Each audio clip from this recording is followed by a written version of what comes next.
Welcome back. A recent survey found the average smartphone user scrolls the equivalent of 78 miles a year. That is 3 marathons.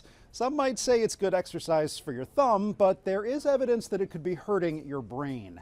Meg Oliver has details. Katie Page Rosenberg, a freshman at the University of North Carolina, Asheville, 2 successes, 2 failures. recently realized what too much scrolling was doing to her. How many hours were you spending on your phone? Oh God, probably like 9. 9 hours? I was just kind of constantly on it. You may have heard stories like hers before. I wasn't able to focus because I would have to take out my phone every couple of minutes. But now you can actually see the science behind it. Smartphones have wide-reaching changes all over the brain, and specifically it grows here and it shrinks there. Psychiatrist Brent Nelson is applying this new science at Newport Healthcare, which has mental health treatment centers for teens across the country. This is a brain that's addicted to a smartphone. These are MRI images from a recent study in Korea. All the red indicates increases in brain activity, the effects of smartphone addiction. Do you want your brain to be this colorful? You don't. Why? Well, because this is showing where the brain is working extra hard compared to a non-addicted brain when asked to do actually a pretty simple task. Addicted smartphone users' brains were so colorful, so active, it made them less attentive and more easily distracted, what's now informally called brain rot. What does that look like in real life? Yeah, let's take school, for example. You're sitting in class and you're trying to focus. They're gonna be looking around, not attending to what the teacher is trying to teach them. Dr. Nelson says emerging research points to even greater risks. We're just starting to see these changes, and we know they're connected to behavioral changes, depression, anxiety. The dangers are hiding in there. Social media had really influenced me in a lot of ways. TikTok would kind of push these videos of people popping an edible before school, and I was like, if I do this, maybe I'll be cool, and I started self-medicating.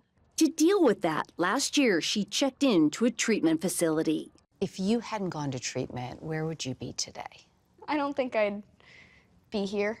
It was really bad. Katie had to give up her phone in treatment. There, she found other outlets from drawing to playing guitar that helped rewire her Gen Z brain.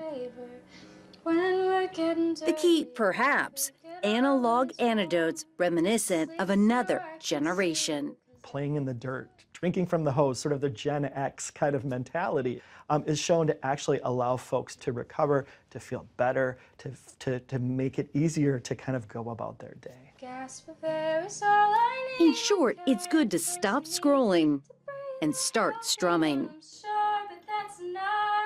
Meg Oliver, CBS News, Asheville, North Carolina. Scientists are turning to genetics to stop the spread of malaria, breeding modified mosquitoes to help wipe out one of the world's deadliest diseases. Tina Kraus has the story from London. Scientists in England say they're shifting strategies in the battle against malaria by manipulating mosquitoes that spread it.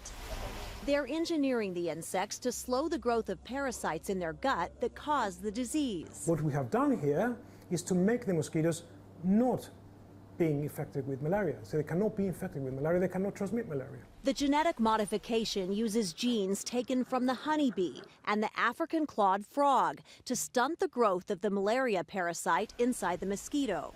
And then to engineer them also to spread that modification in wild populations very quickly, allowing the malaria-resistant insect to pass on its resistance to future generations.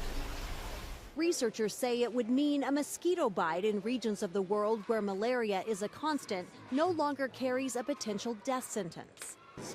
Malaria kills around 600,000 people every year. More than 90% live in Africa, and most are children under 5. The Transmission Zero team says its technique has dramatically reduced the spread of malaria in the lab. And if proven safe and effective in a real-world setting, it could offer a powerful new tool to help wipe out malaria. Tina Kraus, CBS News, London. As millions of Americans head off for spring break getaways, there is a risk of an invisible danger: Carbon monoxide poisoning could be a threat at some hotels or vacation rentals. National consumer correspondent Usher Qureshi shares a device that could save your life. You can't see it, you can't smell it. Toxic carbon monoxide gas is the leading cause of poisoning deaths in the U.S. Whether leaking from a faulty appliance or a fireplace, the fumes can fill every room as you sleep. This is considered the silent killer. Data shows firefighters responded to more than 4,000 carbon monoxide incidents at hotels, motels, and resorts between 1999 and 2020. More than 1,000 people have been hurt, at least 24 have died. We might just have a headache, feel nauseous, have something going on, feeling dizzy, where we just think we might be getting sick, and it's actually carbon monoxide that's causing it. But even scarier, Special Ops Field Chief Sean Malloy of the Evanston, Illinois Fire Department warns you might not have any symptoms at all. You're not going to know it's there, and what it's going to do is it's going to displace that oxygen in your blood. That's why you should make sure your hotel room or rental is equipped with at least one of these life-saving gadgets. So, Chief Malloy, we're in a 3-bedroom, 2-bath Airbnb. For a unit this size, how many carbon monoxide detectors should you have? You're going to want one at least on every floor, as well as near bedrooms and in the hallways outside bedrooms. How do you check to make sure it's working? Press the button, just hold it for a second. You're going to hear it start beeping. Runs through, it's letting me know that it's working. So, if the alarm goes off, what should you do? If I'm in my apartment, Airbnb, wherever I'm staying, the alarm goes off, I know that we're getting about 30 parts per million carbon monoxide. I want to immediately get out of the building. Both Airbnb and Vrbo post on their website whether or not they have CO alarms installed in the units you're looking at. Regardless, the safest move is to pack one of your own. You can find them online and at major retail stores. We picked this one up in-store for about $25. In recent years, there have been deaths of American tourists in Mexico and the Bahamas linked to carbon monoxide leaks.